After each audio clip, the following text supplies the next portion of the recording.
Shopper, happy to have you back, my man. What's popping with you, man? What's out?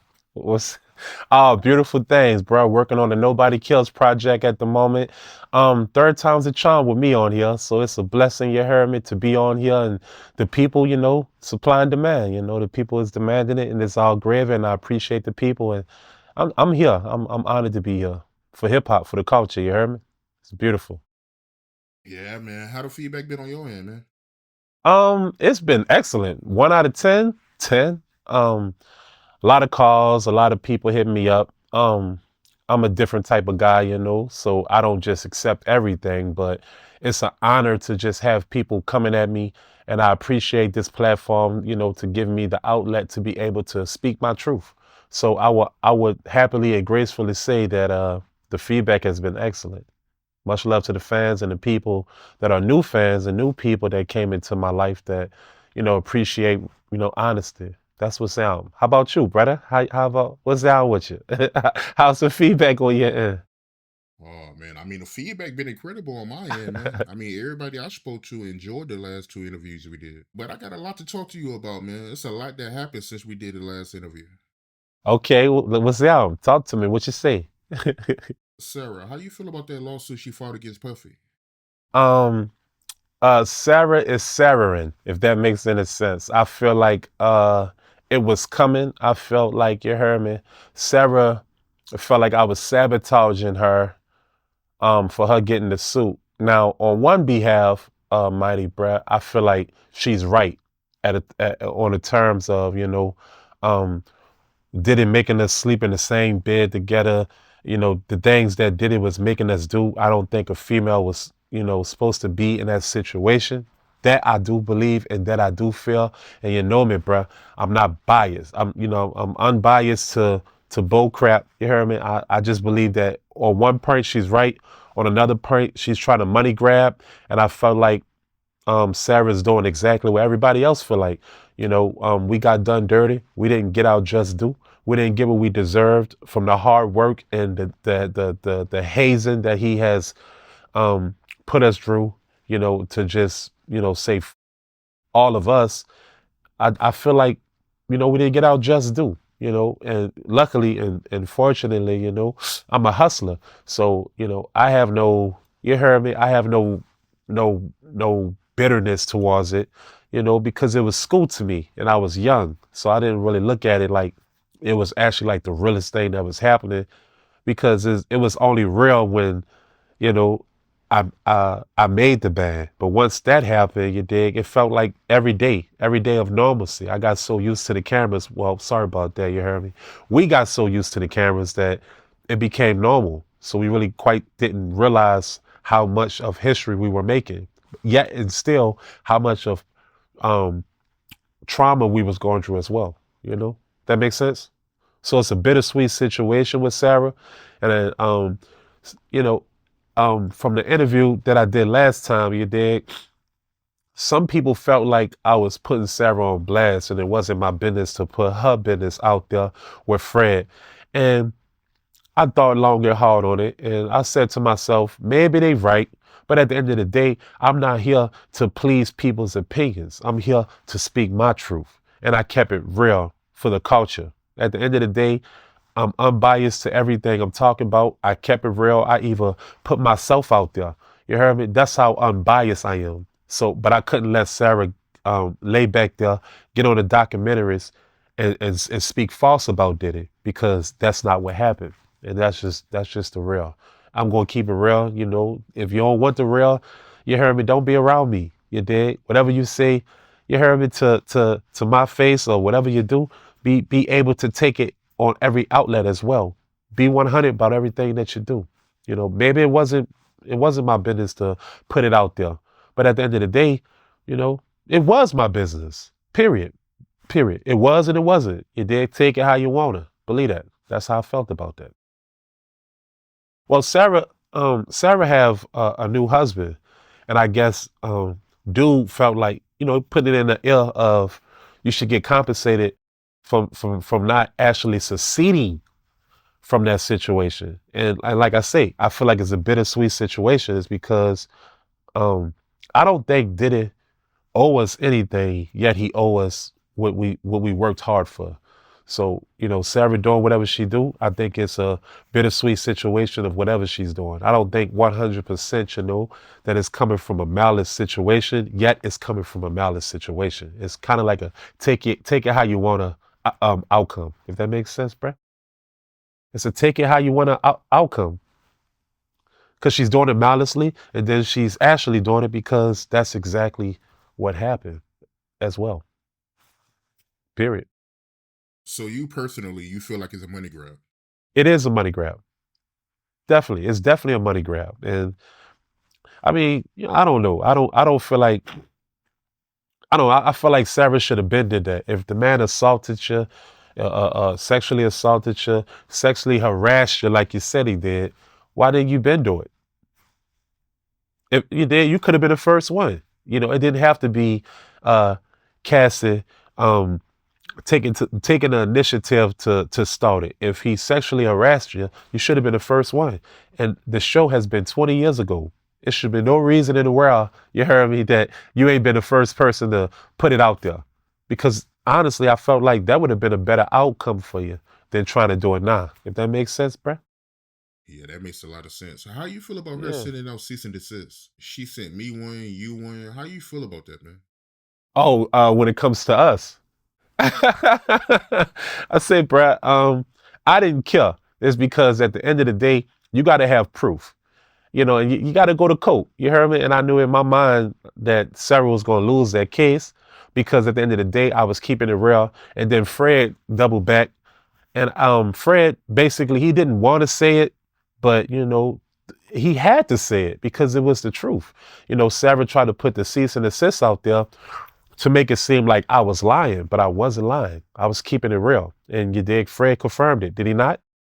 So, and I look at the comments. I love the comments. I love the people's opinion. You heard me? And I heard them say, "Oh, this can't be real," but it is real. You dig? Everything I say on here is 100%, and that's why I love this platform, is because you bring people on here and people be brutally honest, and I'm one of those people. So I guess the people respect honesty. So I didn't feel no way about the cease and desist. How did you feel about the cease and desist? Damn, that's crazy, huh? How you feel about it, bruh?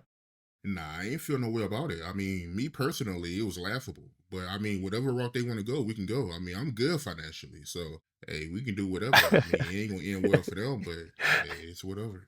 Right. I got a question for you. I know we're gonna continue, but this is a question I wanted to ask you on the third time as a charm. Um, when I said what I said, about the Sarah situation, did it sound like I was Jaguar writing? Did it sound like I was exaggerating it? Or did it sound like I was keeping it real? From what you thought at the moment towards when it finally happened towards you knew I was keeping it real. You know? And nah, it sounded like you was keeping it real. Thank you. Because I was. Yeah. Yeah. Shout out to Sarah though. But speaking of Sarah, right, before we get off of her, and you already know I get a whole lot of emails and DMs from people giving me information. So, I want to ask you and see if you know. I heard she was messing around with Kobe. Who told you that? Hey, somebody emailed me that. Somebody told me the next time I interview you, ask you about that. Um, I would 100% say that was actual factual. Rest in peace to the greatest of all time. You heard me, and I don't want to say anything to disrespect his family, but I got to keep it real. Yeah, she had a little rapport with Kobe too. Yeah, for sure. I ain't gonna cap about that. You did, but I don't really know the story with Sarah and Kobe of like seeing them encounter and leaving with each other. But I know for sure that Sarah has spoke on dealing with Kobe Bryant, 100%. And I know the people gonna be like, oh, he talking about the mom, but you heard me. But look, I'm Chopper City. Chopper City gonna keep it real, and that's facts because it came out of her mouth. Big old facts. Sarah definitely spoke on having a situationship with Kobe Bryant. But rest in peace to the best. You did. Sarah crazy, huh, bro? Promiscuous girl. I can't take it. She get around. Tupac. Right, right. If you don't mind me asking, you don't have Yeah. to share it. I mean, but people in the comments gonna ask. But what exactly did she say in regards to that, or you don't want to share it? It's all good. Um. Oh, no, it's all gravy. She said basically, she said she was in LA. It was during the band era. She said she was in LA and I mean, we seen Kobe in the club, of course, right? But this was like weeks later. She was like, yeah, Kobe hollered at me, and she said she went and seen him. That's all she said. She said he hollered at her.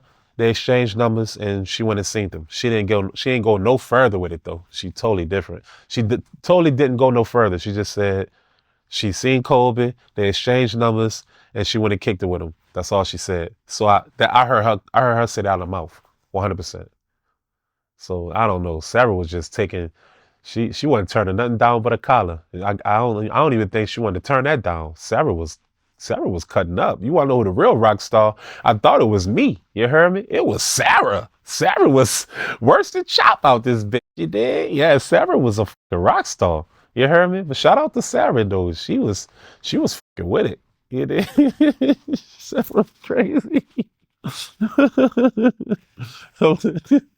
Yo, Sarah was crazy. Gotta ask you, how you feel about Big Mom passing away? Oh, that was sad. To see that she never quite, got the justice that she deserved on who actually killed her son. I bet that was heartbreaking to her. I feel like, I feel like I know Diddy ain't really do nothing to help the situation either, because she never really quite got the money she deserved from Biggie estate. And I don't know, bro. I just feel like Diddy just did everybody dirty, including Biggie Mama. And rest in peace to Miss Wallace. And I feel like she passed with a broken heart. Well, she transitioned with a broken heart by not knowing that her baby boy, not knowing who her baby boy killer was. I know that's heartbreaking, and that's how I feel about it. I feel like she was heartbroken. And rest in peace to Miss Wallace. And it's just another icing on the cake of why Diddy is getting this karma right now. Truthfully, another icing on the cake. Rest in peace to Miss Wallace. I know a lot of people that feel that same way, but why do you feel like Diddy did her wrong? Because contract wise, I know this for sure from the insight at Bad Boy. I know one thing that Biggie tried to do, and mind you, Biggie was way before me. When he passed, I was like 11. But being at Bad Boy for the time I was there, rumors used to go around. Of course, people had they likes and don't likes about Diddy, working with Diddy. And I used to hear rumors of within the contract of Biggie wanting to go solo, that Diddy didn't like it. Diddy didn't like that Biggie wanted to have his own label and do his own thing.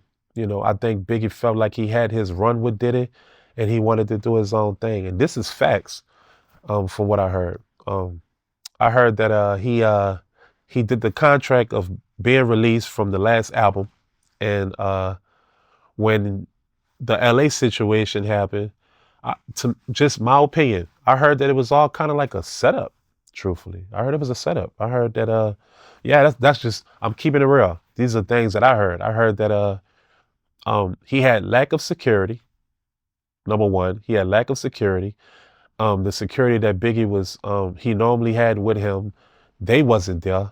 I don't know, bro. It just felt like it was a setup. But I know one thing: within the contract of the release, once Biggie passed, Diddy recounted the contract and got all his royalties and publishing and everything. Diddy got all of it once he died. Diddy, and gave his mama a little bit of nothing. That is facts. That is what I heard, and that is facts. Big old facts. Look, Diddy's in a situation right now, and I just don't think that things just happen to you. It happens for you. Why is everything crashing down on Diddy? It's a reason why. It's because you're just a dirty fucking person. Not just dirty, you're selfish. You only look out for you and yours, and it's every last one of us. and our family, but it's all gravy with you and yours. So that's why when the justice situation and all that, he even responded, oh, Chop, man, look, little daddy, I don't, you was a little baby. You really don't know what's down with the history of what your daddy quite done, honestly. Like, but that's your paw. So you're gonna take up for your family. You're gonna take up for your daddy. I get that. But Diddy did a lot of us dirty. Even his main money guy, which was Biggie. You dig? And he definitely switched up the contract when Biggie died. And these are facts. You can look it up. And what I'm saying right now, I'm not throwing Diddy under the bus. You dig? I might have it running over a leg or two, but things that I'm saying is public record. It's already out there.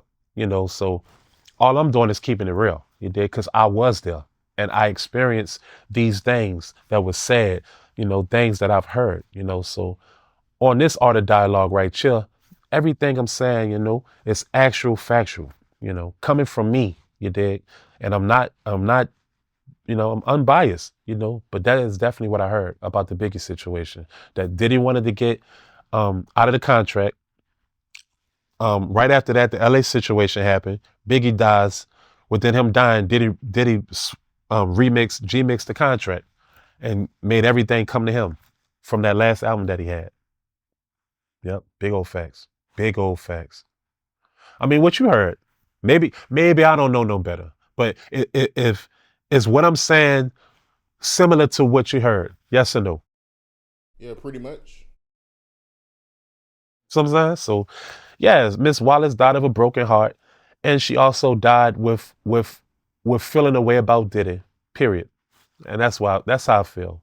She passed broken hearted, shattered hearted. Period. And if I was, God rest her soul, but if I was his mom, I would have felt the same way, because Biggie devoted himself to Bad Boy, and Biggie loved Diddy, and Diddy still did him dirty. So I guess we all as artists, being under Bad Boy should have knew that was coming if he did that to, the money man, which is Biggie. Rest in peace. It's my opinion, which is facts. Do you believe Puffy played a part in Big's murder? Um, no, and the reason why is because it's not really about what you know, mighty bruh. It's about what you can prove, and I don't think no one has the proof that Diddy has an involvement with Biggie's murder. Now you can have your stipulations, stipulation wise. Um, Diddy's just a shiesty dude, and he's selfish, So I wouldn't put it past him, you dig? But I will say I believe that Diddy loved Biggie, like a brother. And he might have swithered him when he passed, but I don't think Diddy intentions was to 100% mess over Biggie. I don't. But I do believe that if he could have got more out of the deal, he could have. But I don't think he liked it when Biggie wanted to get out of the deal. I don't think he liked it that. Just my opinion. So I'm gonna say I don't think so. But I think, stipulation wise, it's questionable. Period. Have you ever kicked it with Diddy in Miami? Yes. I kicked it with Diddy on Star Island for sure. One time I kicked it with Diddy, and this one, you heard me, they was trying to bring me back on Bad Boy. He brought me to Star Island, and he let me see the house, and I'm walking through the house, and he went from showing me the house to me just, it's so paused. The house was so big, fuck, I just started walking around myself. I was amazed. When I'm when I'm walking, you heard me, I walk into this room. You heard me, I walk into this room and I've seen all types of what'd you call it? Dominatrix looking shit. Dildos and sex toys and all types of weird shit. I was in my head, like, to be honest with you, I didn't at this time I was green, yeah. So I wasn't thinking it was like Diddy's room. I thought it was more like Diddy be like bringing girls over and just doing all types of crazy shit. But knowing what I know now, that nigga's a fucking freak. Yeah, so yeah, I've been to his house in style and I seen dildos, sex toys, and all types of weird shit in there. Definitely. But it was I wasn't supposed to just be wandering around there anyway. So I'm not gonna blame that on Diddy. I'm gonna blame it on myself. You heard me? Because I ain't belong just exploring around there. You dig? So what you see is what you see if you're, not invited to walk in a place where ain't nobody asked you to walk into. But I definitely seen sex toys and all types of whips and dominatrix and baby Earl and all that type of shit. Definitely. 100%. Definitely. That that plagued my mind a little bit. That was one of the first things that I seen that kind of got me like red flag. Truthfully, you heard me, but yeah, I definitely seen that 100%. Yeah, Wow. And you thought it was a red flag when you seen all that. I did. I thought it was a red flag because I seen dildos. You did when I seen dildos like pause, big old big dicks and shit. I don't know, bro. Yeah, I thought it was a red flag, but I thought in my mind, I thought that it was just like a room where Diddy be like fucking holes at. I thought he was just like that much of a superstar, that much of a rock star that, you can have a room towards you just do all types of crazy shit to women. And you get older and then you find out that it was way more than what you thought it was. Diabolical. Right, right. Yeah, that's Freak. crazy, man. Definitely crazy. Facts though. All facts. Facts. And mind you, I didn't look at it at that point like, looking at Diddy like he's just this old UFO freakazoid. I just looked at it like that's, he just got a room where he holes at. That makes sense? Yeah, that makes sense. Yeah. But I didn't belong like walking around all them places because no one invited me to do all that. I just wanted to see it myself. And so when I seen it, I was like, oh, I'm not going to cap. I said, oh, and I walked in the room. You know what I mean? I just looked around. I was like, oh, this shit look crazy. And I walked out and went and mind my business. So yeah, that was my Star Island moment with him for sure. Never seen that room again, honestly. Never seen that room again. Big old facts. Yeah, it's funny you say that because I remember Cameron said in the interview before that Mace, he brought him over Puffy House and he seen a dildo in his sink. For real? For real? I ain't heard of that one. Pause. Now you know I ain't lying. I'm keeping it real. I'm keeping it G. You heard me? I'm keeping it G. So that's what I seen. I seen dildos. Like girls be having like the little small dildos. Pause. Them bitches was huge. Them bitches was big as a motherfucker. Man, Degos, you heard me? Yeah. Big old facts. Them motherfuckers was big. Oh, pause. Big facts though. You heard me? Facts, bro. Yeah. Red flag. You personally, you think he was using them toys on females or he was indulging in it? Heavens no. I definitely know Diddy was indulging with that. I just don't know who he was indulging in that with. You did? That's all I'm gonna say about it. I don't know. I don't think it was just females though. Knowing what I know now. It was definitely Diddy's thing. I tell you that. Yeah. Shout out to Diddy. Shout out to him. Knowing what I know now, yeah, Diddy was cutting up. He was definitely cutting up. He's a different type of brother. I'll tell you that. He's a different brother. Yeah. I remember in the last interview we did, you was telling me how you went to some of the freakos. Was they offering you drugs? It was a lot of drugs around. I mean, like going to the freak off, I remember, and mind you, people call it the freak offs. I just call it VIP parties. You dig? I think the freak off talk is just a bigger, they're trying to chump up a word to make Diddy look like a monster. From what I experienced, I wouldn't call it a freak off. I would just call it an elite VIP party. But one time, you heard me, drug wise on topic. One time I'm riding with him and the security and probably like two girls, you heard me. And he whipped out a bag of powder and tooted that bitch up and like try to reach back and like pass the powder, pass it to me. And I looked at it, I'm from the ghetto, you heard me? So I'm used to, seeing junkies on drugs and you dig with that one drug song that you dig, and that traumatized me as a kid, you dig. So I always said to myself, I won't ever do no drugs, especially no hard drugs, because I know the after effect of what that come with.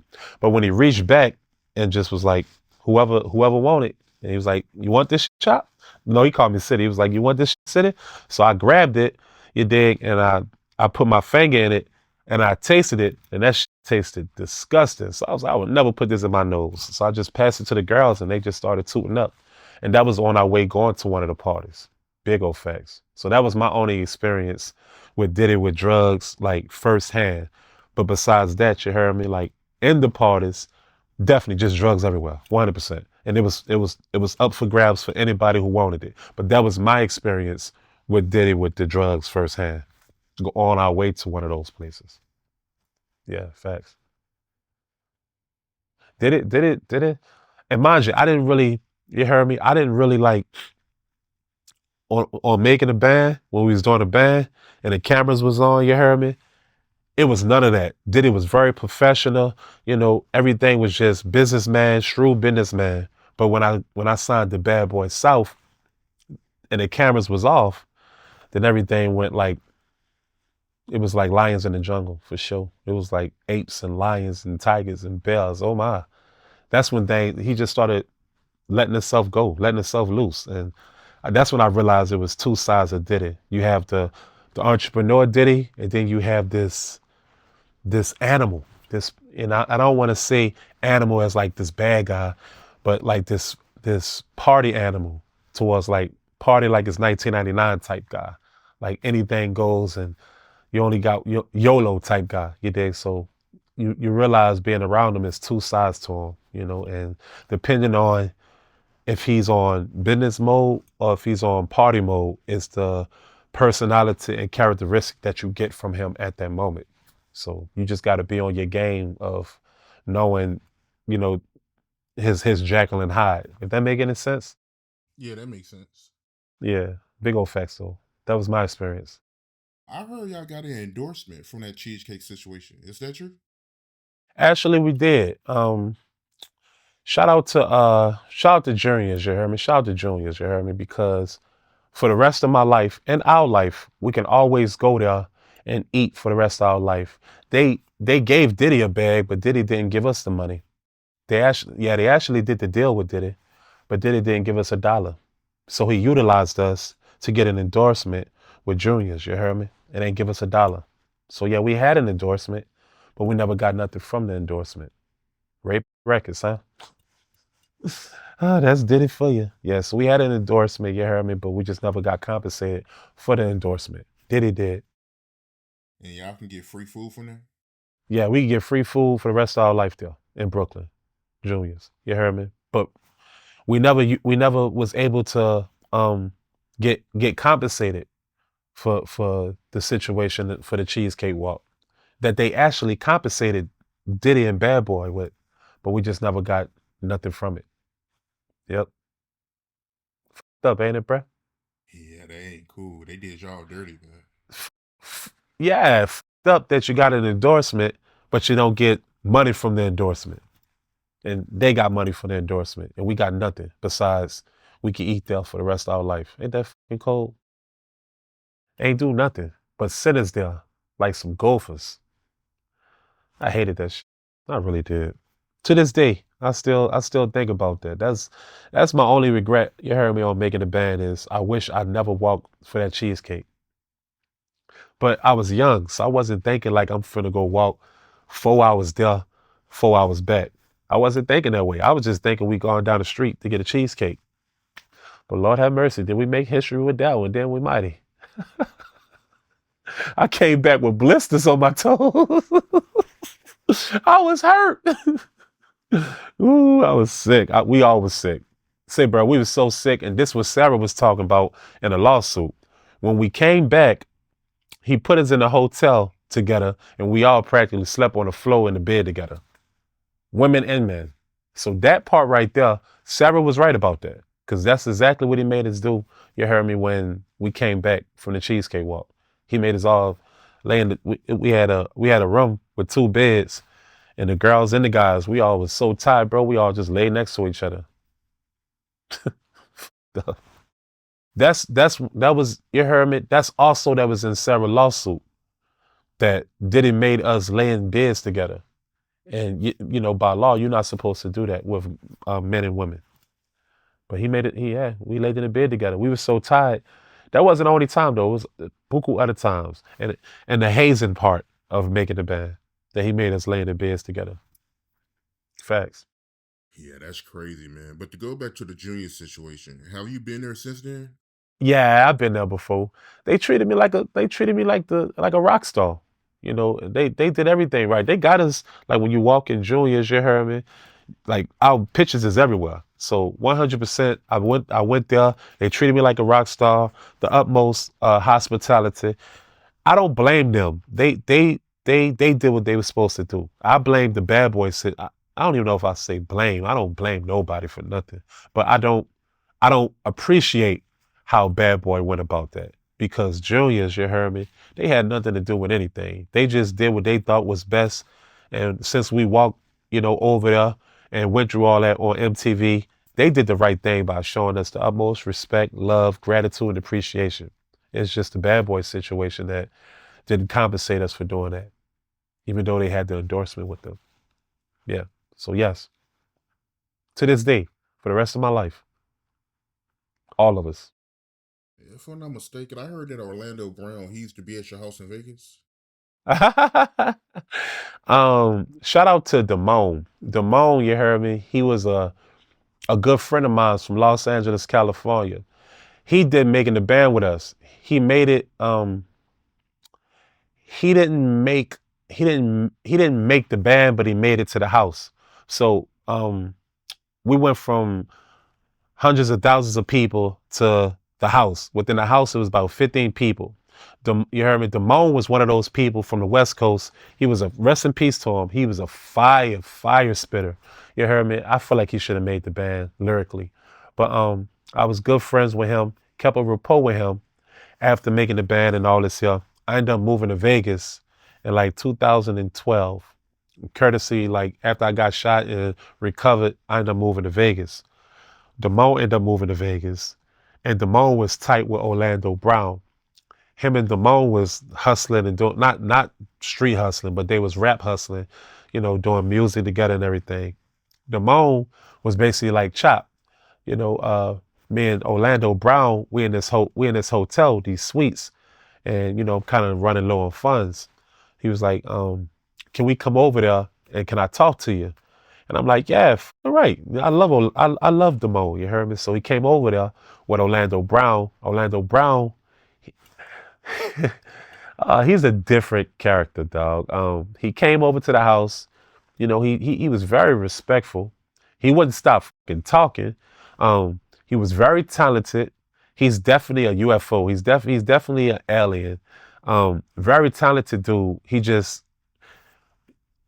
Our chemistry just wasn't it. I looked at him damn near like I wanted to beat him up. But yet it's still he make it towards he make you laugh and he start joking with you, ribbing you. And he's a funny guy, but yeah, he make you want to beat him up at the same time. So I'm like, Damone, here, take this little money, go ahead and extend your rooms. I love you, nigga. I'm gonna see you, but I can't kick it with this nigga. But yet and still, he was a good. Orlando was a good dude, nice dude, humble dude, yet crazy and won't stop talking. And you can't tell him he ain't the shit. And I like that about him. I like his confidence, because he's really actually a talented fucking person. He just kind of talk himself out of things, you did? Because I would have had no problem, you heard me, letting them come live at the spot for a while because I had a big ass house with buku rooms that was empty anyway, that was just laced up with bedroom sets and TVs everywhere. So I had no problem with them coming to live. It's just, I don't know, he didn't rub me the wrong way. I just couldn't get jiggy with him. But shout out to him, and even looking at him out here now, I'm definitely proud of him. And one thing about him, he stayed firm with who he was. And to me, it's two types of crazes. It's superstar crazy and it's just crazy. And I think Orlando Brown is a superstar. That's fucking crazy. And shout out to him. But yeah, that he definitely came to the crib and he's definitely talented. He's just a Looney Tune. And rest in peace to Damone. Big old facts. Shout out to Orlando Brown. I want to make love to you. Huh? What were some of the things he did that made you want to fight him? Orlando Brown, I don't know. He just, I don't know. I don't know. It ain't what he did. You heard me? It's how he did it. It ain't what he said, it's how he said it. And I'm not really the type of person that can really tolerate someone, just talking a certain way. You dig? And he have no filter. That's what it was. He had no filter. He just had no filter, and I just couldn't take him. I wanted to beat him up, and then the next second he had me joked out, and the next second I wanted to beat him up, and the next second I'm laughing again. So that was too conflicting and confusing to me. So he had to get the fuck out my fucking house. That's all it was. Rest in peace to Devon, and shout out to Orlando. But he was too confusing to me, Art. I ain't gonna lie to you, too confusing. But talented brother for sure. Why you call him a UFO? Because he's an alien. He give me Kanye vibes, the non-Kanye vibes. He do things to get a kick out of things, and some people play that and some people don't. I'm not the type of person that kind of playing too much. He played too much, and I wasn't with that. You heard me? I didn't know him for him to play like how he was playing in my fucking house. Kicking his feet up on some old Charlie Murphy, Rick James, having his feet everywhere and doing all types of shit. Getting on my pool table and drawing the balls everywhere. And I wasn't with all that shit. Like, this is my house. What is you doing, little daddy? You heard me? So he was doing what he thought he was doing what he wanted to do in my house for the time he was there. And I kind of just wanted him to fuck out my house. But yet I still respected him and thought he was cool and talented. But I wanted him out my house. That's all it was. I couldn't get jiggy with him. That's wild. I had no idea y'all knew each other, man. But speaking of houses, right? I heard that 2 Chainz, he used to let you stay at his house, right? Oh yeah, all right. So shout out to 2 Chainz, you heard me, is because I always had a rapport with him, and he wasn't 2 Chainz at this time. He was Titty Boy. So Titty Boy, who is 2 Chainz now, he took a liking to me. This before he ended up rocking with Wayne and doing everything with everybody else. But he always had like a liking to me. So every time I seen him, it was always love. And this was the first season of Making a Band. And he was just always cool, bruh. Him and LaFate, LaFate was a great friend of mine. The whole DTP, they always took a liking to me. And I could have honestly signed with Shaka Zulu and Ludacris with DTP. But Titty Boy was like the coolest guy to me. And at times, I'd be in the A, and I really ain't have money like that, to be honest with you. I just didn't make it a band, and I really didn't have money like that. I was just happy that people are recognizing me. So I'm kind of going everywhere, getting the drill of kind of being known. And sometimes I ain't have money, and I come out here with nothing, and he'll practically let me stay at his house. Not even that. He treated me like a little brother. He ain't let me just stay at his house.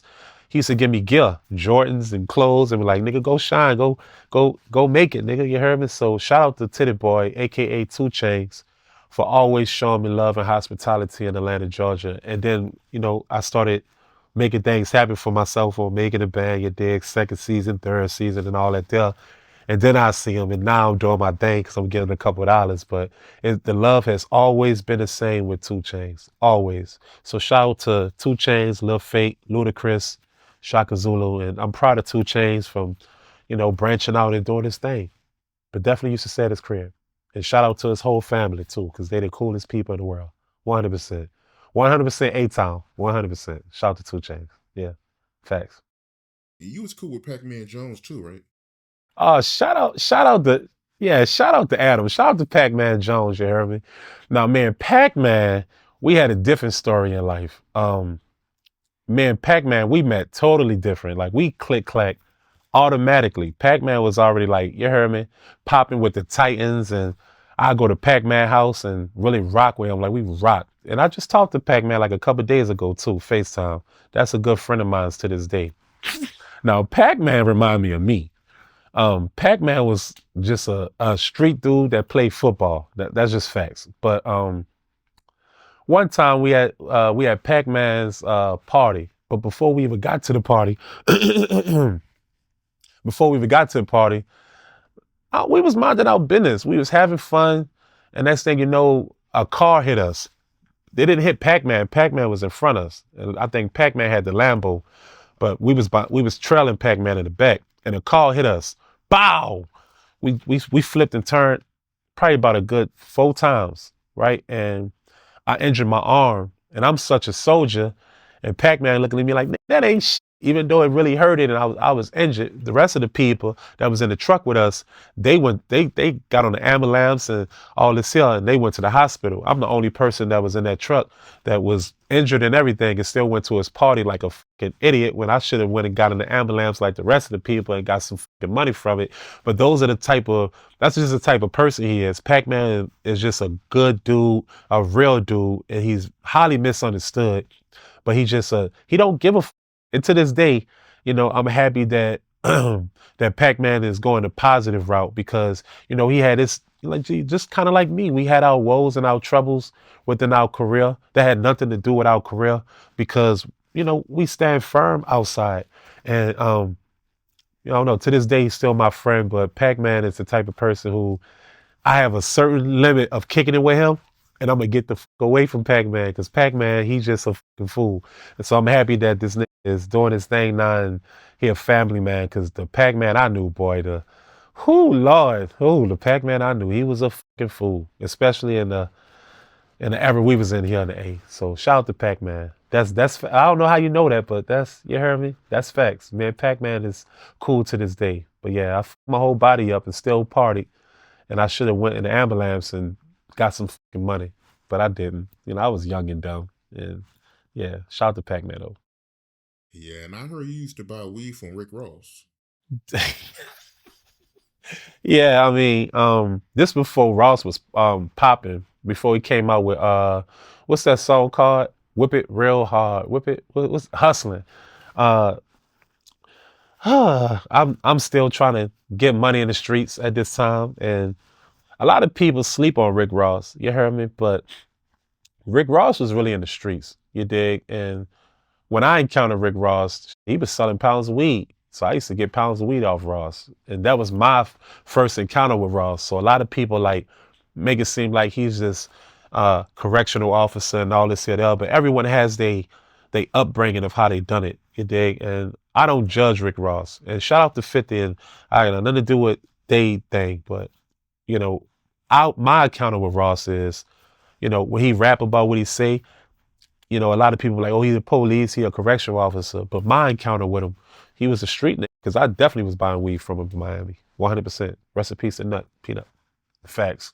So shout out to Ross, because my encounter with him, he was a street nigga for sure. That did what he had to do. And next thing you know, I went from buying weed from him, I'm watching TV and I'm watching every day I'm hustling.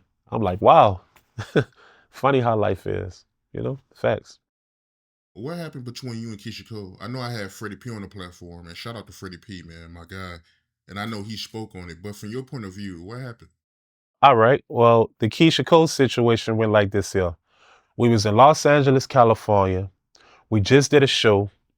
All of a sudden, and mind you, big respect to Keyshia, you heard me? Always been solid, always been real from every rapport I had with her.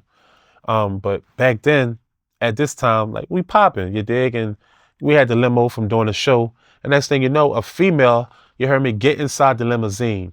And she came over to me. And I'm like, what is you doing? You dig? I'm like, what is you doing? Move. But it wasn't disrespectful. I just didn't know who she was.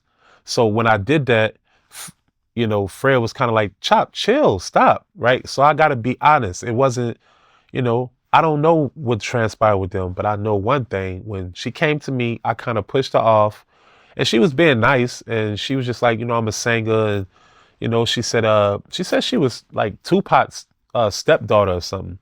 So when she said, that's what it was. When she said that to me, I'm like, no, you're not. I'm like, go ahead. Right? I didn't believe it. So I was like, go ahead. Why are you in the limo? We don't even know you. And Fred kind of, she went next to Fred and they started talking. I got outside the limo and I went and minded my business. And all I remember is her and Fred was talking. So I don't know what transpired or what happened, but I know that is the encounter we had. And then years later, you heard me, Keyshia Cole started popping. And then I'm in LA with, I'm in the studio with Diddy, and the Game is in there. It's Suge. No, I'm lying. It wasn't Diddy. That was the Suge Knight era. So nope, it was the Diddy era. It was Diddy, it was Keyshia Cole, and it was Manny, her manager. And basically, she was kind of like stunting on me. to be all the way honest with you. She was like, yeah, you see me now. I'm like, salute. Like, your dig is all gravy. I see you, baby. And then her manager, Manny, he was just like, Chop, let me go ahead and manage you. And I was like, I don't know about that, bro. I said, I already got a manager. My manager, Jay Jackson. And then he was like, yeah, that's cool, but he can't do what I do. And then she looking like, yeah, he can't do what he do. So they was just kind of stunting on me a little bit. But that was my rapport to Keyshia Cole, from meeting her from the limo and kind of brushing her off to seeing her years later, and she kind of like trying to rep and stunt on me. You dig? And I thought it was funny. But shout out to her, you dig, because, you know, she's a legend in the Bay, 100%. And her people cool too in the Bay. So that was my encounter. Now, I don't know what Fred said, but that is the truth of what happened. I don't know. I think he's, you know what? I think Keyshia used to call him too. Keyshia, that's what it was. I don't think Fred hit it, or if he hit it, I don't quite remember. In my mind, I don't remember. But what I do remember is Keyshia used to call him a lot. And one time, like Fred, you heard me, when you tick him off, you heard me, and drive him enough, he'll start flipping out on you. Man, child, girl. That's just how he is. And she kept calling him back to back. And then I remember he got on the phone with her, you dig, and was like, I got a motherfucking girl. Stop calling my phone. And that was it for Keyshia Cole. And that is facts. That's what happened. I used to witness that when Keyshia used to call buku times. Facts. Wow, what you heard about it? What you heard about the Fred and Keyshia Cole thing? Nah, he was just saying they was cool. But she was saying that, you know, Keyshia Cole, she was going around saying that she was Tupac's stepdaughter.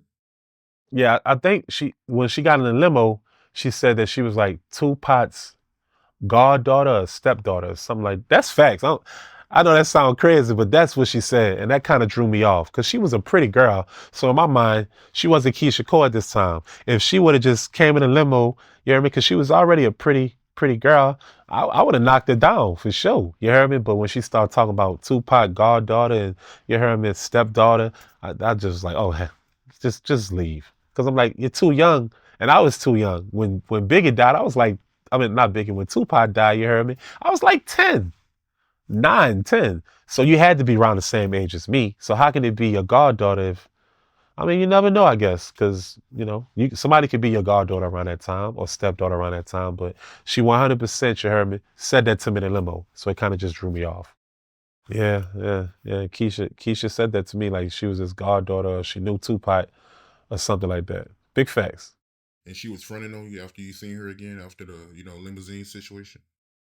Yeah, she did. And look, I gotta respect that though, you know, because how I did her at that time, at the age I was at the moment that I was in, I couldn't blame her, you know. So I respected the game because at this time, you heard me, she popping, she got the hottest song out right now, and you know, she just felt like flexing on me, and I was cool with it. I was joked out, to be honest with you, because I ain't got a kill in the world, you know, because people do what they do, you know. Here today, gone tomorrow. It'd be like that. So I ain't kill because I was still in the building. You dig? And y'all, your manager wanted to manage me, so you dig? I ain't doing that bad in life, huh?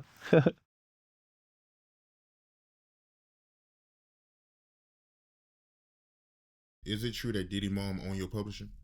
Well, Curtis and me being under 18 on making the band, even though this is not an excuse, you know, but me being under 18 on making a band, when after Katrina, when I wanted to leave Bad Boy, I asked to be released, you heard me? And I asked for my royalties and my publishing.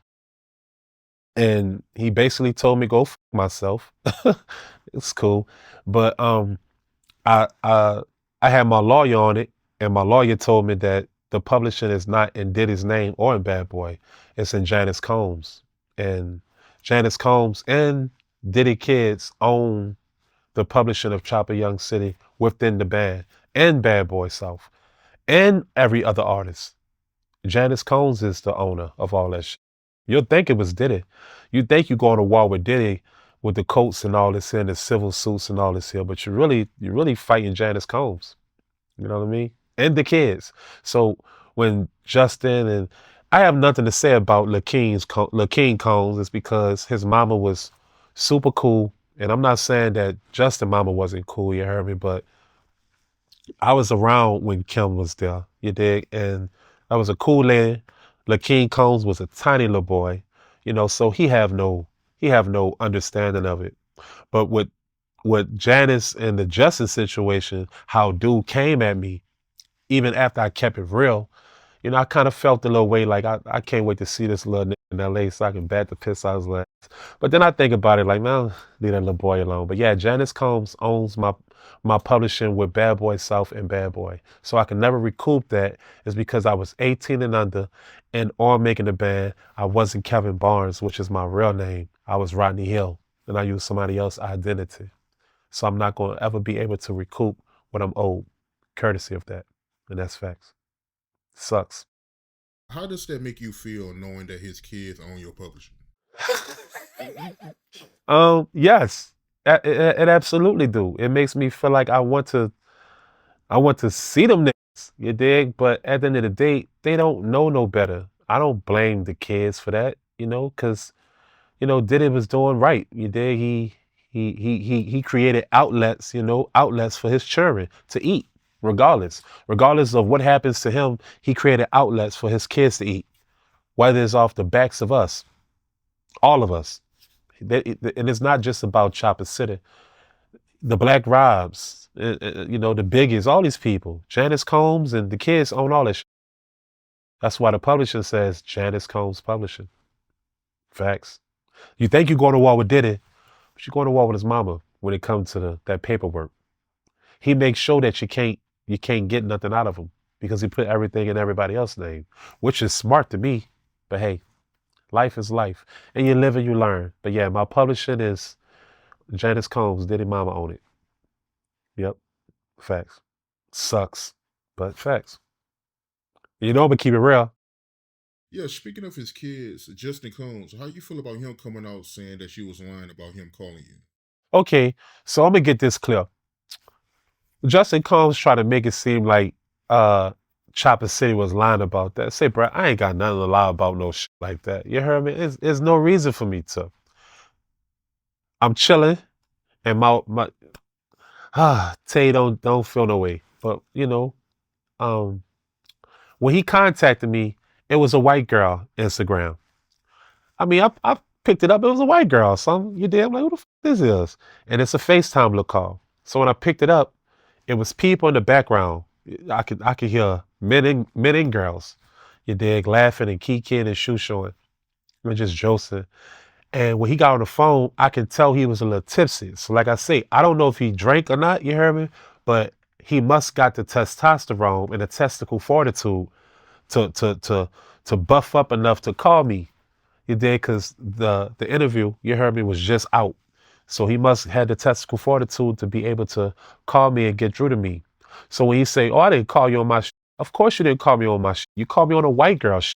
And then you said you don't appreciate what I'm saying about your pops. And I said, fuck you, little nigga. Fuck you and your pops. But I felt the way at that time, but I'm listening to him laughing, Kiki and Jose and all that. And I'm like, I'm not finna be on his phone too long. I just was like, fuck you, little nigga. You dig? It is what it is. Fuck you. So I don't care what Justin Combs say about what I say. It's because I was keeping it real. You dig? And you trying to show, you dig, that Chop ain't got to lie about no shit like that. And number two, you heard me? You ain't got nothing to do with all this here. And I don't blame you because you're taking up for your fucking paw. I don't blame him. So it is what it is. You know what I mean? Fuck him, though. That's how I really feel. Shout out to him, though. Curly head little nigga. He gonna lose his hair anyway in a couple years. Then he has a little nigga. How you feel about the rumor that his kids is going around pressing people that's speaking on Diddy? That's all facts. That's not rumors. That's facts. I'm not the only person. You dig? That's all facts. How do I feel about it? I feel no way because I know it's facts. There is no feeling about it when it's facts. That's just logic. If I was Diddy's son, I would press people too. You dig? And no matter how that sound, whether right or wrong, and none of that matters, bruh. I would feel away. You dig? Because y'all fucking up our lives. That's how I would say it. Like, y'all see my paw back here going through the motions, AKA, like somebody should have grace and mercy for that when this man has left people to die, the Black Robs. You heard me? That man, Black Rob, was a talented brother, had a smash hit, and he died broke. The Mark Caris, or Caris, or how you pronounce that. Mark Caris and Loon, shout out to Loon. You dig the things that he made rappers do after the Bad Boy situation of getting fucked over. It can't get our publishers and our royalties and our just due. Made motherfuckers become, you heard me, drug dealers and pimps and all types of shit and dying from diseases and all. And it's not his fault, you heard me, from how people died or the reaction or the results that transpired after that situation of getting fucked over. It's the fact that if people work hard, bruh, you heard me, they should get compensated for it. It's the non-compensational situation that results in people to do what they got to do from the reaction of his actions of what he should take fault for. And that's how I feel about that. And that's facts. Whew. Deep down, I feel a way about that. And I'm not really I'm so unbiased, but it's just the things that transpired, the artists. You heard me? No one has won from Bad Boy. I would say probably, besides respect to him, French Montana. I would say French Montana, of all artists, even over Biggie, has won from Bad Boy over every artist. That's just my opinion. For whatever reason. And the reasons I feel is I think French, and shout out to him because I got the utmost respect for French Montana. Yeah. I just felt like he played the game right. He played the game how it went. However the game went, I felt like he played it the right way to get where he needed to go. So however you take that, it's however you take that. But from my rapport with French Montana, bro, he always been a solid dude. But yet, he played the game right. Period. That's just how I see it. He played the game right. Obviously, we must say play the game right. Obviously. French must did what we didn't do. And shout out to him for doing whatever he did to get where he needed to go. Because I don't know what he done. You dig? But shout out to him. Because he's the only person that got out with a diamond record and, doing everything he got to do. So shout out to French Montana. Maybe he looked at everybody pros and cons of what he would do and what he wouldn't do and utilize that. You know what I mean? That makes sense, bruh? Yeah, that makes sense. That's a hell of a quote you made, though. So you feel like French Montana, he got more out of Bad Boy than Big? I do. I think Biggie got the glamour. I think Biggie got the beginnings. I don't think Biggie got what he deserved out of Bad Boy, which is one of the main reasons why Mrs. Wallace has passed and transitioned with a broken heart, because he didn't get his just due of what he deserved. Money-wise, I to this day, I feel like that. And shout out to Lacease, too. Good person, too. But I don't feel like Biggie got his just due of what he deserved for putting Bad Boy on his back, because no Biggie, no Bad Boy. And yet it's still, he didn't even get his just due financially. And I think the only person that financially gained out of Bad Boy was French Montana. Yep. Yeah, RIP to Big. But I want to ask you, right? Day 26, I was looking at the interview, and I know all the members is cool. So it had me thinking, the band, are y'all cool? Do y'all still talk? I talk to Ness from time to time. Shout out to Ness, because once upon a time, man, we clashed about some things, but we brothers, and eventually that too was gonna pass, and we cleared that out the way. And I seen him in Atlanta, Georgia, and he came to the house and we fed him steaks and all types of shit. Me and Ness is cool now. I talk to Dallon from time to time. Dallon has always been in his own world, who I felt like won from the band because he realized the bullshit from the beginning, with something I wish I would have did. So shout out to him, because I talk to him from time to time. Me and Fred ain't cool right now. Fred fell away. He drove because of me putting the Sarah situation out there. You dig? So Fred ain't really talking to me right now. And I tell you, when you call Fred enough, Fred is my big brother, so I can say this here. I called Fred after the Sarah situation transpired, you heard me, of me saying what I said about him fucking Sarah, because it did go exactly how that went. And I called him like 3 times, and he picked up the phone and he yelled at me, and he was like, you fucking up what I got going on, Chop, for putting it out there like that. He was like, I feel away. I'ma holler at you. And he hung up the phone on me. So, but this ain't the first time that happened with me and Fred. So I know at the end of the day, that too shall pass, and me and Fred get cool again because I love him to death. But when he feel away, and I let him be great. Babs, for instance, I talked to the big sis. You heard me. Babs got a situation going on. She got a documentary with the band that she want everybody to come together with. But what Babs don't realize is I don't think we never got along like the Dig 26s, you dig, and the Danny the Canes and all these people. We never got along. It was never meant for the band to it was meant for us to succeed at the time that we were popping. I don't think it was meant for us to move forward. And that's why things went the way it needed to go. But Babs I would say the only person that's in the band that keep us all together, when it comes down to trying to do something, but it never quite works, is because everyone has egos and feel away when it comes to each other. Sarah hate my guts, and that's okay, because I don't give a You know what I mean? Sarah hate my guts is because the documentary situation and, her line about, what Diddy done her. And mind you, I don't know in the beginning if Diddy sexually harassed her.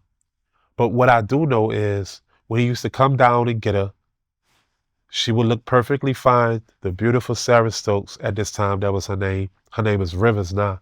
But she'd come down like she rolled down a 50-foot hill. Every time, drunk, face messed up, happy, and going to sleep. You dig? So if that right there, if the truth makes you feel a way about me, all right, so be it. If you feel a way about Chop, all you're gonna say about Chop is I buku bitches. Cause I did. Cause I was young and I was dumb and I was having fun. And I feel no way about it. Just like every young nigga would have did. I was a YN. What they say the YNs now. I was a YN. So I don't feel no way. But Sarah, I think she gonna hate me for the rest of her life. And I'm okay with that. You heard me? I'm okay with that. But that's about it. So that's my rapport with the band. And the only person that I kind of regret doing that to was Fred. Because he didn't deserve that. I felt like what I was saying, mighty bruh, I felt like I wasn't saying anything wrong. Because I'm so used to talking how I talk. I'm an uptown dude. You heard me? I'm an uptown dude. We say how we feel, and it is what it is. Because I don't feel like I'm lying. You heard me? And I didn't feel like I was, I didn't feel like I was, causing harm to Fred. I want to apologize, but I don't apologize because at the end of the day, I didn't feel like I did nothing wrong. Was it my business to say? Maybe not, but I said it. So it is what it is. And Fred know, Chop always gonna be love, bruh. And I love him to death. But on that one, I thought I was throwing him an alley hoop. Cause everything wanted to Sarah, you heard me? You did it, nigga. Congrats. You dig? That's how I seen it. So it is what it is. I still see that to this day. So it is what it is. But yeah, that's the band situation, mighty bruh. We never get along. It is what it is. The reunion ain't gonna ever happen. So please, people, throw it out the window. Appreciate the time of the history that we made and let it be what it be. We made TV history. You heard me? If it wasn't ever for us, it would never be no Love and Hip Hop. So appreciate the band of the history that we made because our fights was real. So just appreciate the history that we made and let life be life. You heard me? Out of curiosity, is Sarah mixed? Yeah, Sarah mama is white and her pa is black. Oh, okay, I see. Because a lot of people in the comments were saying that she wasn't Asian well.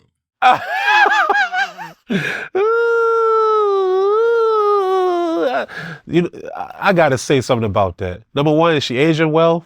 No, maybe it's the white side. But I felt like Sarah was the best when she didn't get the titties done and all that shit. Sarah was, to me, the baddest. I don't think that she should have enhanced her body. I thought her body was perfectly fine.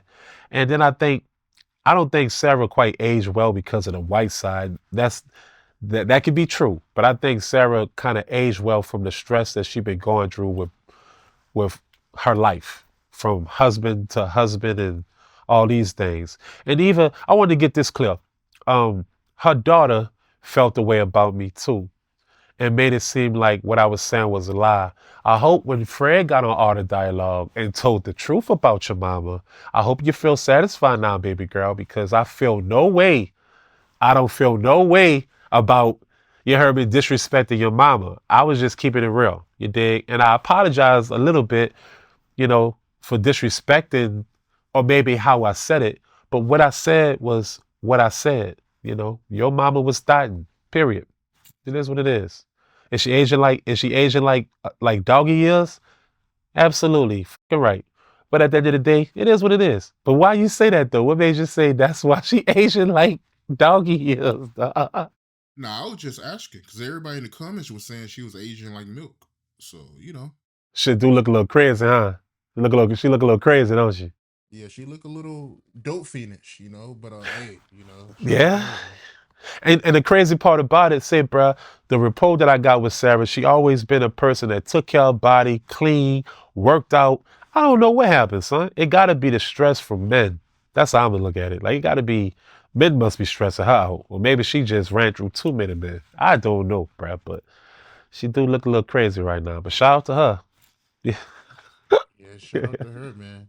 Shout out to her. Yeah, shout out to her, man. Shout out to her.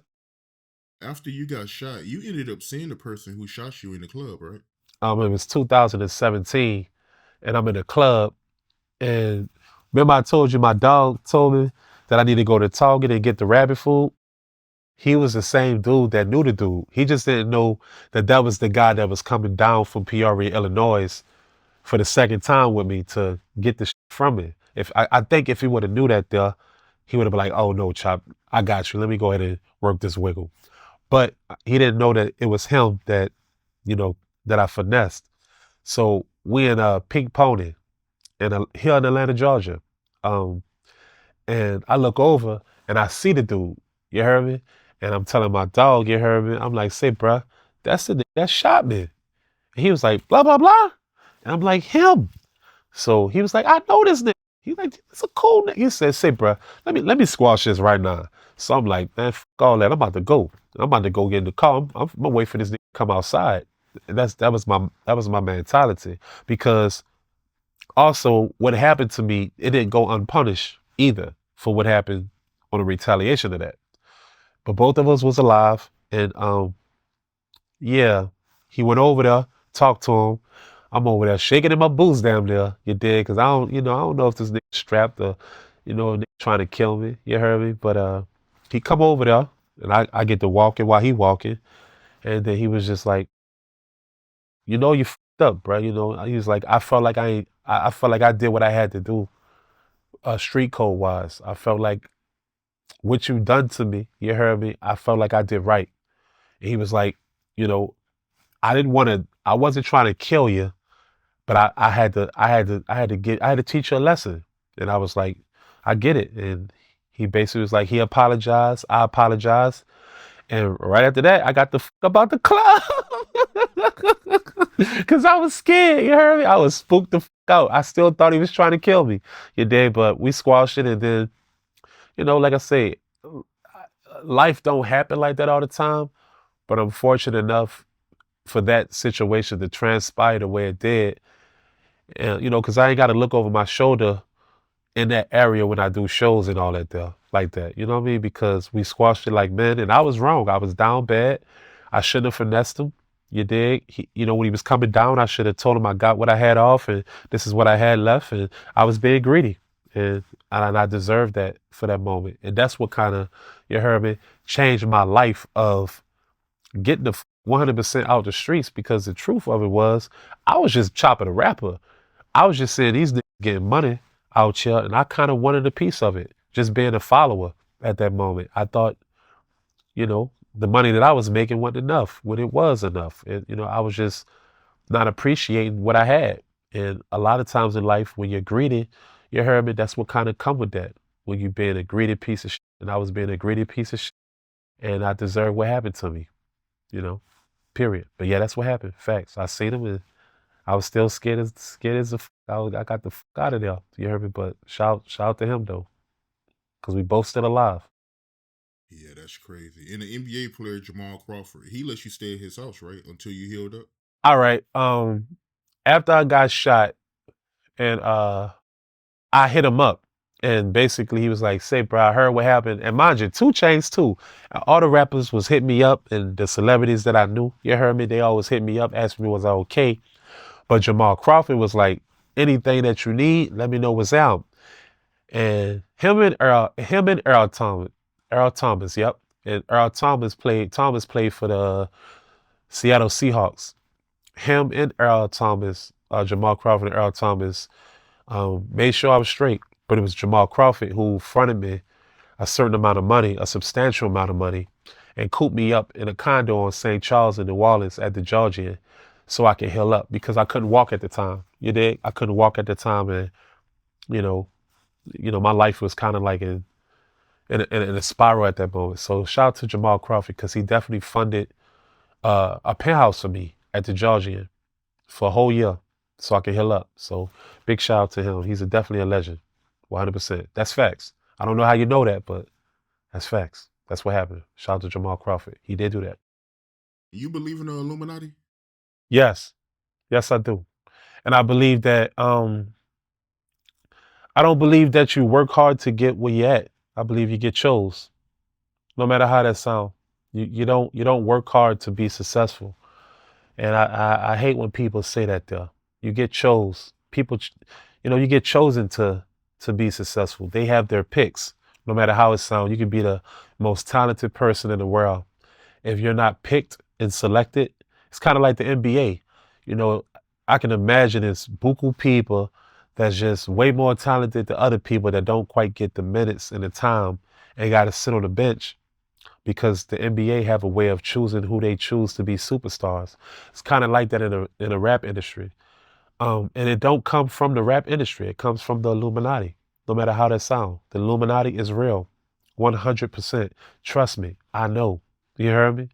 I have been approached so many times, you dig? And that's one of the reasons of why, it took me a while to want to drop on a major, which I'm on my way to now, and I'm dropping a project called No One Cares. Right after this interview is over, you'll go hear about it a lot. But yeah, I've been approached by the Illuminati at least 3 times in my life, which makes me petrified, because the things that come with that, it's humbling. It really is. It's scary. It's scary. In this game, you don't really work hard to be a superstar and successful. You get chose to. And when they choose you, you gotta do what they tell you to do, or bad things that happen to you. And that's facts. But now I'm just not afraid no more. You heard me? And I'm ready. I'm ready to do what I gotta do. And I feel so great right now in my life to be able to kick ass. And the things that's so tempting that'll make your process faster to get where you need to go. It's so tempting to want to accept the things that the Illuminati present to you. It's tempting, bro. It really is. And it sucks. It sucks that you really gotta, that it even took me this long to keep pumping and dropping mixtapes and doing this and doing that, for me to be able to surface back the way I'm surfacing right now, by the grace of the universe and God, that is actually going the way I need to go now. But I could have been where I was at, mighty bruh, if I would have accepted what was presented to me. And I didn't. So I became whatever, the pimp guy or this guy or that guy. I was, the 6-month drug dealer. I was doing all these things because I was so afraid of what the Illuminati in the industry come with. And I'm not afraid no more. But yes, the Illuminati is real. And when they come at you, it's kind of hard to bargain the presentation that they come at you with, if that makes sense. Can you tell me about the 3 situations where they approached you? Okay. The first time I met a man named Robert Freed. Well, let me say that question over. I met a man named Robert. I don't want to say his last name. White dude, lives in Los Angeles, multi-millionaire guy. Family, mega rich, lived in Palos Verdes.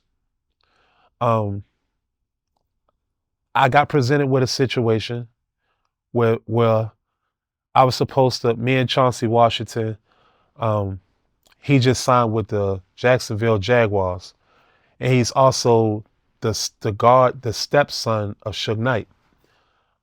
Chauncey Washington, as soon as he got signed, because he played at USC, as soon as he got signed, me and Chauncey ended up becoming real tight, courtesy of Suge Knight.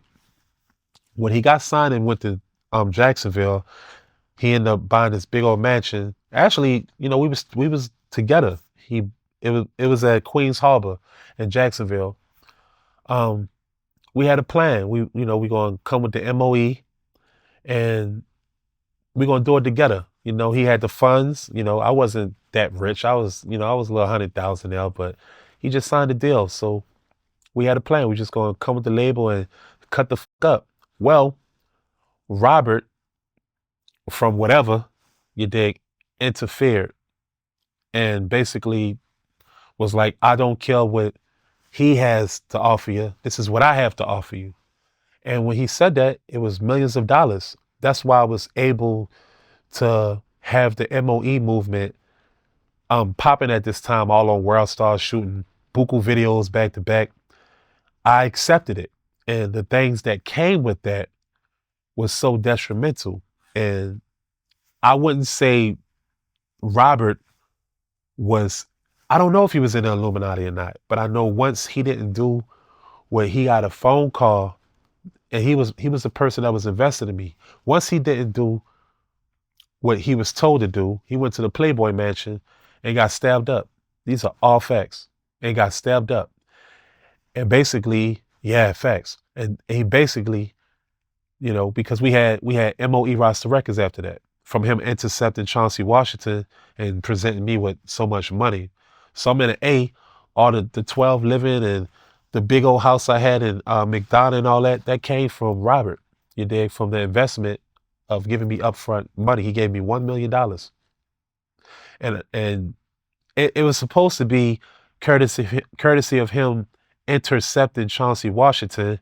It was supposed to be, all right, I'm giving you this money right here to be able to do what you got to do, because Chauncey is procrastinating. But once he gave me the money and the funding, it went from him giving me the money to allow me to do what I got to do to now he's all around every time. Every time I all the tow buses that I had, that came from Robert, the roster record situation. I don't know, Brandon. He just was around all the time. And he always get phone calls of what to do. And then he'd tell me what I need to do.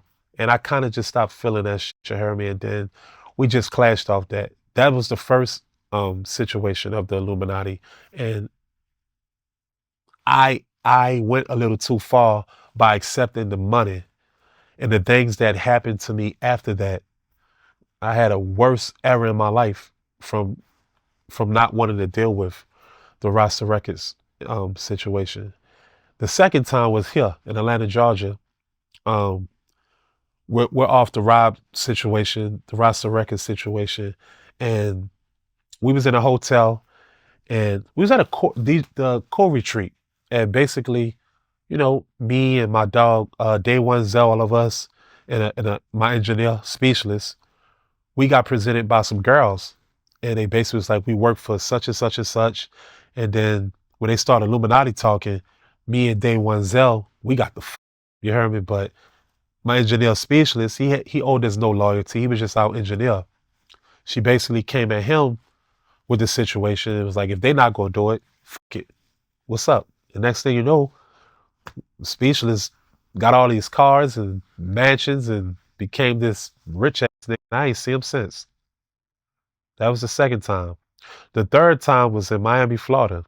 And this was a club back then called Club Sobe. You heard me? And yeah, I got approached to the club, and they let me kick it, and I partied with them that night, and I seen all the celebrities from the Scott Storches and all these people, and basically saying, you like this life, this is the life you want to live, and this is the life you need. And I was so spooked out, I left. I just left, and I act like I had something to do, and I just left. But those were the 3 experiences that I had with the Illuminati. And the Rob situation is the one that really freaked me out, is because I kind of bit the bait with that one and accepted that $1 million. And to this day I regret it. Big facts. Big facts. So if you ever look up Chopper City, Roster Records MOE, all the tour buses on YouTube, you'll see I was being 100. You'll see all that shit. So what were some of the things they was offering you? A lot of things. I had liquor companies with Rhythm. I don't know if you remember this. It was a liquor company called Rhythm. They had like the orange bottles. I had a sponsorship with them. I had all types of fucking investments. I'm talking about, I was popping without no deal, but they was making it seem like they was a label the whole time.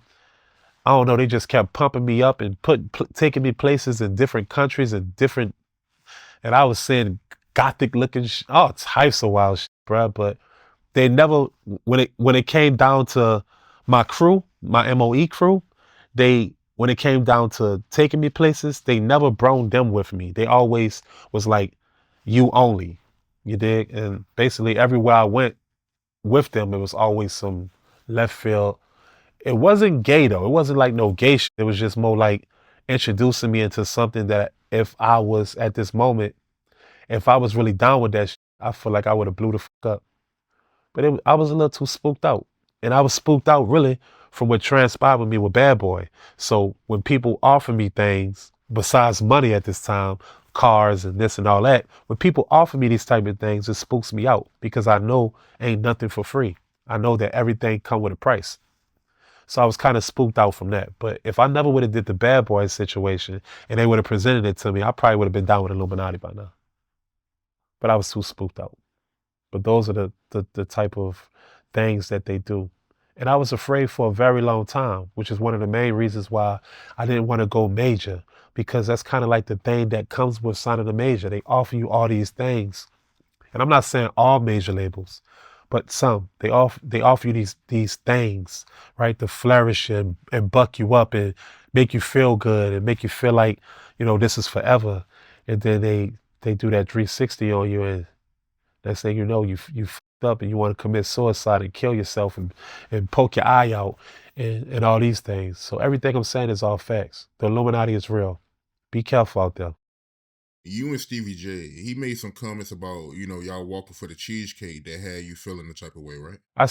Yeah, bruh. I seen it on Vlad. And I felt disrespected. You heard me? I felt like I never, you heard me, done Stevie J nothing for him to speak on us in that way. Like we was just some, you heard me? Like some peons. You heard me? One thing about City, I don't know about everybody else, but I don't play that shit. You heard me? So I'm gonna say this here. It was all fun that Diddy made us walk for a cheesecake. That's cool. That's cute. But at the end of the day, in Puerto Rico, I fucked your bitch. Now let that blow your mind. You heard me? Now let's start there. I fucked your bitch. You dig? Let's start there. You heard me? Yeah, I fucked your bitch. And you dig? Stop playing with me, bruh. And I don't got no malice towards Stevie J. You understand? I really don't. But at the end of the day, if you're gonna disrespect, put the band to the side. If you disrespect Chopper City, I'm gonna come by mines. Period. So since you want to play the Josin and ribbon me on Vlad about us walking for a cheesecake, let me Josin rib you about fucking your bitch, who was your main bitch, who you was finger popping in Puerto Rico in 2003, when we was one of the hottest selling groups out at that time, besides 50. So let's start there. How you love that? Laugh and joke about that, bitch. And I still feel like Stevie J is a genius musically and R&B wise and talented. But at the end of the day, when you come at Chop gonna come back. And I have no, you heard me? I'm not talking in no gangster way. I'm not talking in no malice way, no bitter way. But you had no right, you heard me, to play with Chopper City. You can play with them. Don't play with me. I don't play. Because if you see me in person, which you have buku times, you know it can go down at any time. And I'm not even, you heard me, presenting or coming like that. But I'm going to stand about me. I never claimed to be no tough nigga, no young nigga, and all that ski mask, poo shiesty, dirty clip, extendo, switching it. But at the end of the day, I'm going to stand firm about me, and I'm going to leave how I go. But I'm going to play it how it go as well. Stevie J don't play with me like that, bruh. Believe that. I don't want no apology or nothing. Just don't play with Chopper City. That's it. It's all gravy, though. Don't play with Chopper City. Because Chopper City ain't come at you in no way. So don't come at Chopper City no way. But I already got even. Whether you know it or not, I fucked this bitch there in Puerto Rico. So it is what it is. I got even without even knowing I got even. Let that blow your mind. Who was the girl? All you got to do is do your history. 2003. Who was Stevie J girl? Y'all look that up. Let that blow your mind. Let me ask you this then. Was she a female rapper? Yes, she was. Yes, she was. I got a couple on my resume, but at the end of the day, that was never going to be out there. You dig? If Stevie J ain't play with me like that, you ain't got one up on me, Playboy. I got one up on you. Don't play with Chopper City. Be cool, because if you see me, you're gonna have to stand on it. Respectfully, you don't have to mention her name, but how did that come about? You and her messing around? Like, what's the backstory?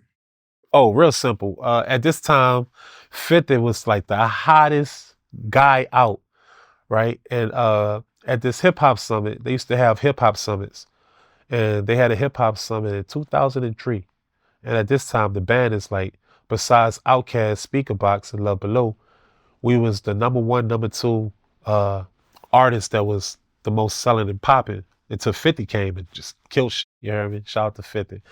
But Saint Lunatics, I'm on this, like, all the hip hop people, no matter who you are, no matter who you are. We had hip hop summits in the Bahamas with the Tricks, and everybody is in like one whole hotel, and it's like a resort. You hear me? And everybody just all go to one place to perform for the fans.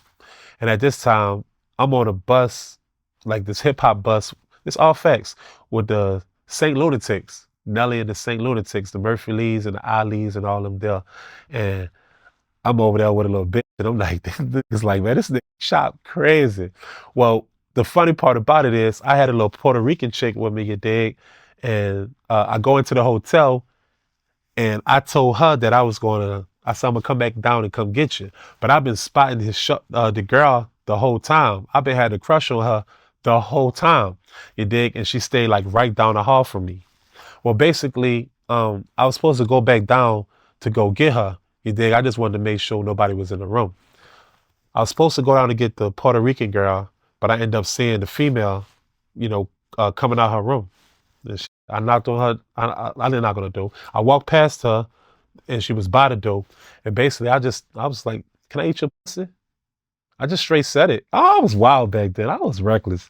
I was just like, "Can I eat your pussy?" And she was like, "Boy, what?" And I was like, "Damn, can I eat your pussy? I just want to eat your pussy. I've been a fan of you for a long time." You heard me? And she was just like, "What?" And I was like, "Can I eat your pussy or no?" And she was like, "Boy, stop." And then she opened the door. We kicked it. She let me eat her pussy. You heard me? I tried to pause, but this ain't no pause. While I was eating her pussy, I put on my pants. I popped my dick out. You heard me? And I low key try to, like, bro, like when you hear me eat a bit of pussy, you try to creep up on her with the dick out. You low key try to pop it in her. You heard me? And she was like, "Hell no, get a condom." In my mind, you heard me? I'm thinking she's finna say, "Hell no, what is you doing?" She said, "Get a condom." You dig? And I had like an old condom in my wallet. You dig? And that bitch was like balled up like this and shit. And I put that bitch on. I hit her for like 2.3 seconds because she was like, "That's enough." And I hit it, and then shit, I walked out, and I was the happiest guy in the fucking world. So that's exactly how that went. Facts. I was wild back then. Like, if you know the Chopper, you heard me from back then, I was wild. I really was, son. I was cutting up, and I was fucking everything. Everything bad, all the little rap chicks, the R&B chicks, you name them. I was trying to get in where I fit in. So shout out to little Chris Brown, because he got it from me. Facts. He got that sauce from me. You heard me? Because, look, for real, Chris Brown used to be on tour with me, and all I used to do, dog, is smack chicks, knock them down. And Chris Brown, at this time, he was a young dude, so he used to look at that shit and want to do the same thing. You dig? And then, he just started doing that too. I don't know how he is now, but yeah, he'll let you know. Chopper was his guy on the road, because Chopper was straight rock star status. So yeah, that's all facts though. That's definitely what happened. I tried to eat her pussy. She was playing with me at first. She let me eat her pussy. Try to pop it in her. She said, get a condom. I thought she was just gonna say no, get the fuck out. I feel uncomfortable. She didn't do that because she kind of was digging me anyway. But I hit it for like honestly like 2 minutes. And then she was like, that's enough. Go ahead. And that was it. So shout out to Stevie J for that. Have you seen this Kirk Burroughs lawsuit that he got against Puffy? Yes, I have. It's a big show, huh, bruh? Yeah, this lawsuit is wild. Respectfully, before I read it, I want to give you a warning. Me and you being Correct. heterosexual men, I don't want to make you I appreciate it. uncomfortable. I appreciate. Pause. Definitely pause, man. But looking at this lawsuit, he alleging that Puffy will make him give him blowjobs and hand jobs.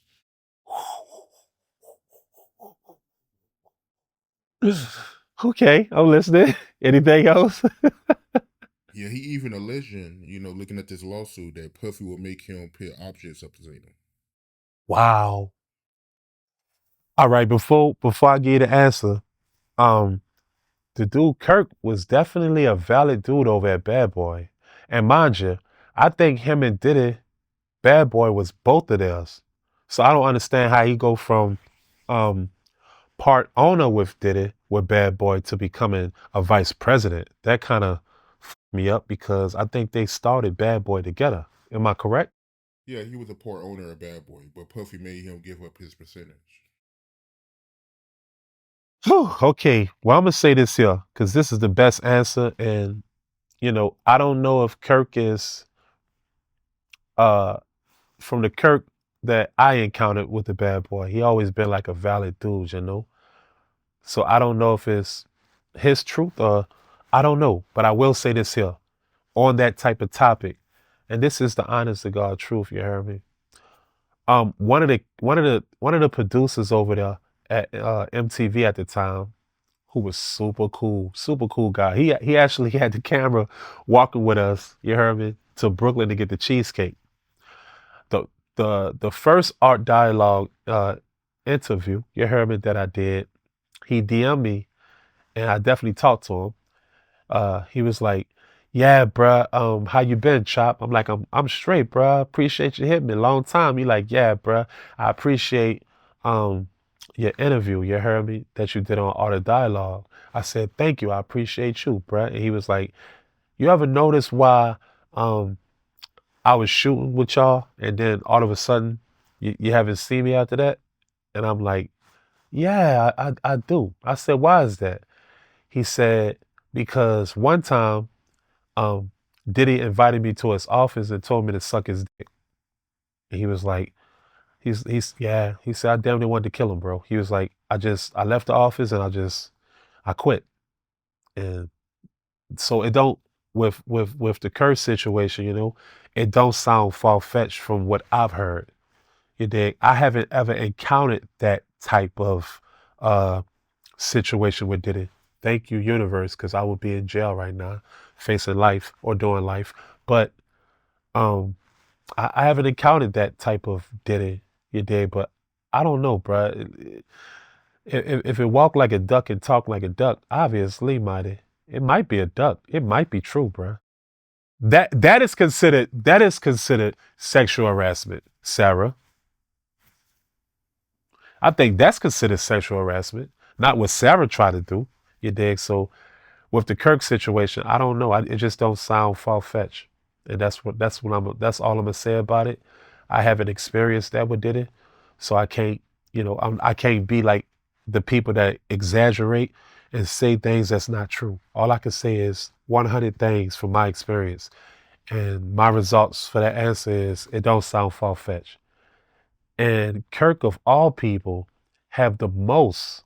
So when people say, "Oh, Chop, you talking down on Diddy," I'm not talking about nothing that ain't on public records, all through the experience that I experienced. You understand? So with the Kirk situation, you heard me. That might be a tricky one, is because he is pretty valid. He's pretty valid with the valid, huh? That's the way you pronounce that. Pretty valid with kind of valid with the stories that he have with it, is because he was there. So I don't know, that's pretty fucked up. He might win his case. I don't know, might say, bro. He might win his case, bro. He might win his case. And I don't want to say his name because I have the utmost respect for him, but I don't believe the case that got put on Half Pierre. I 100% don't believe that's true because Half Pierre do not get down like that. When like I seen that he was facing a charge as well. I don't think I don't think that's true, and I think people are just drawing cases on them people. But with the Kirk situation, I don't think that's being drawn on him. I think that might be valid. What you think? Yeah, I mean, if you saying that somebody you know at Bad Boy told you that Diddy Yes. pretty much told him that he had to give him fellatio or Brother. I didn't say at Bad Boy. I said at MTV. I said oh yeah, one of MTV, yeah. yep, one of the producers at that lets you know right there that went different. I didn't say Bad Boy. That lets you know that that's a different ball game. You heard me? I said MTV producer hit me and said that Diddy invited him to the office and told him to suck his dick. That is facts. That is facts. And he told me to say it. Yeah. So I don't know, bro. I don't know. And I have another. I got a question for you. From what you hear and what's going on right now, I don't think all the charges against Diddy is going to stick, my opinion, because the Me Too movement is substantial. But do you think Diddy is coming home? Do you think Diddy is going to beat it? Do you think Diddy is he's going to succeed with coming home? Courtesy of just what you hear and what you think. Man, that's tough, man. I mean, he gonna do some kind of time, man. I mean, if you got Cassie testifying against you, that's hard to beat, man. So You know what charge? You, I respect that, brother. The charge I don't think he's going to beat is the Cassie situation. All the rest of them, he might beat that. You dig? But the Cassie situation, that's going to be a tough one. You dig? It's because she's going to be practically a star witness. All the gay stuff, and this is not to speak on the gays, but all that talk, you heard me? I think he's going to beat that because I don't think it's a crime of your sexuality, of what you prefer. I don't think that's a crime. It has nothing to do with me, but I don't think that's a crime. I don't think that that's going to stick. Like, oh, Diddy's gay. Like, that's not a crime. You dig? Like, what's you dig? He has a preference. It shouldn't be a charge with a preference. I just don't think so. I think the Cassis situation is the main situation of what he's going to be fighting at the end of the day. And that's just my opinion. And I think if he get time, which I hope he don't, because I don't want to see no man back there, because once upon a time I was back there for things that I didn't do. I just feel like I hope he don't get time because the man is still a man and it's stressful back there. And I hope he come home and change his life and treat people right. That's what I hope, and do right by people. But if he does get time, it will be from Cassie. I don't think it'll be from anything else. And that's just my opinion. So out of this whole situation, who won? Cassie.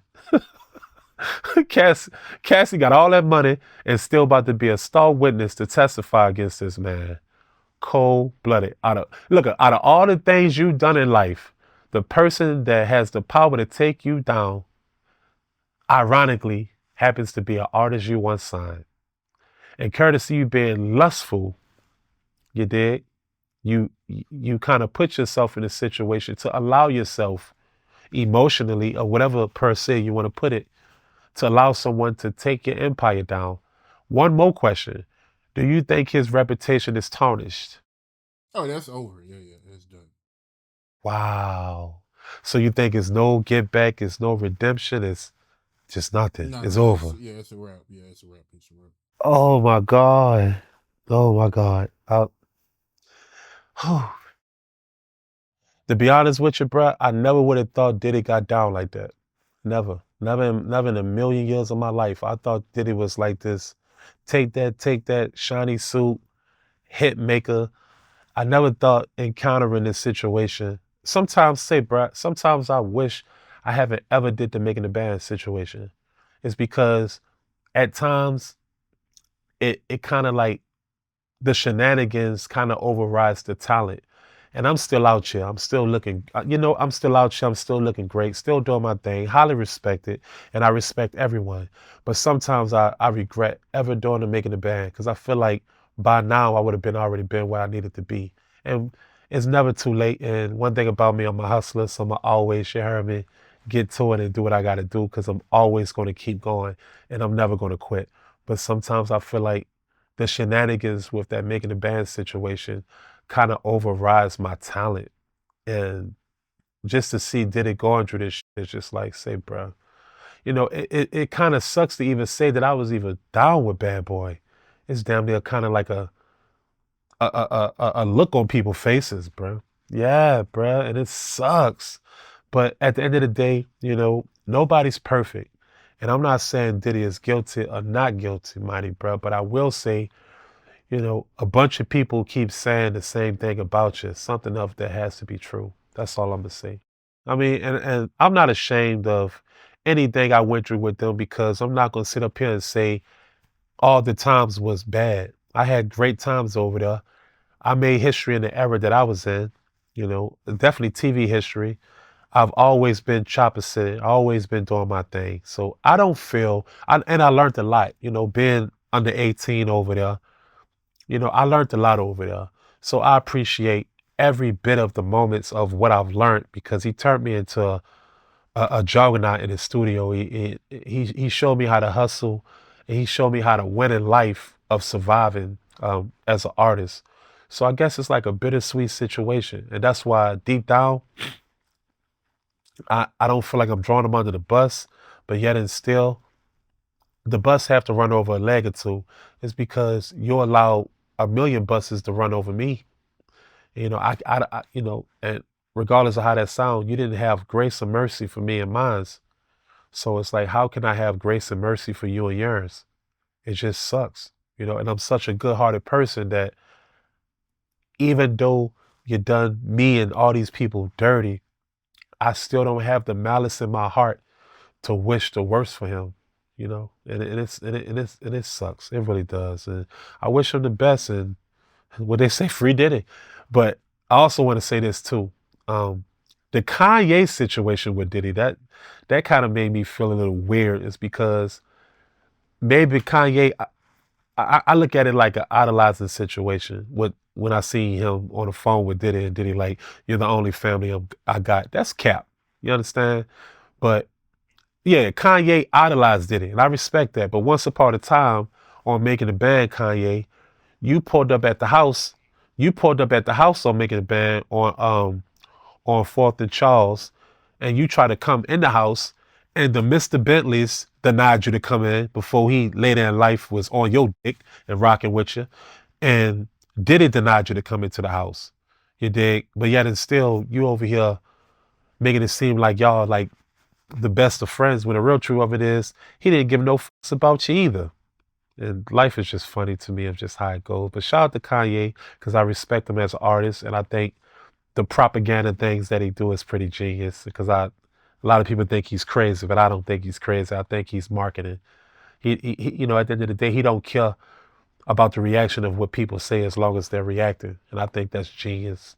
I think it's a little crazy and shenanigan and UFO-y, you heard me, but it's still genius. But Damn, you said Puff was treating Kanye like trash? Yeah, told him he couldn't come in the house because Kanye he popped up at the house. This the Kanye that wore the polo and the Jesus chains. You dig? And he popped up at the house, and I walked outside, and a couple other people walked outside, and he was trying to come in and play his beats. But Mr. Bentley, no, Diddy told Mr. Bentley that nigga can't come in. And Mr. Bentley came outside and was like, yeah, at this moment, we're not really allowing nobody to come in and play beats and all that. And Kanye left. So to see all these decades later, to see Diddy say, you're the only family I got, bullshit. That's bullshit, But hey, be great. But Diddy is full of shit. And Kanye idolized him so much that he believed that fucking foolishness. Kanye, that man don't got no love for none of us. He don't give no fucks about none of us. And that's all I'm going to say about that. He don't have no love for nobody. Did he love him and his? And deep down, can you blame him? You dig? You know, maybe Diddy ain't coming to this game to really have love for none of us. Diddy has always won in this game. He always won. So that's why it's diabolical, you heard me, and uncomfortable to all our eyes to see this man in jail, federally at that. Is because we never would have thought Diddy of all people would have been in this situation. But it's funny how life changed. It's funny how times change. It's funny how the table turned. And it's bittersweet because deep down, I don't want to see no man in jail going through this because I just went through this in 2022 and they try to ship me up the road. So I know how I feel to be back there treated like shit, especially when you are popular or a celebrity. They treat you like shit the most. They put you in 23-hour lockdown and all day. You know, it sucks that you got to be in that bitch reading books you don't want to read, novels and all this shit. It sucks, you know, that you get 30 minutes to take a shower and 30 minutes to make a phone call to whoever you need to. It sucks. So I never want to witness that, encounter that, or have anybody going through that. So I don't wish that on nobody, jail. But the humble pie that he's eating right now, I think he need to. I think I smile when he's eating that motherfucker. You know, it sucks, but the shit that I went through in life, that this man, has put me through, and all of us through, you know, he kind of fucking deserve it. Period. And when it come down to it, I want to say I got love for him because he saved me and got me out the ghetto when Master P and Baby and nobody paid me no attention. And I got up off my ass and got on them Greyhounds and figured it out. And he gave me the chance, which is why I have the utmost respect and love for him. But also it's fuck him because he, you know, he didn't have no love for me. Period. So it's just a bittersweet situation. And on that note, good luck to him. And I wish his family the best. And shout out to them. Yeah.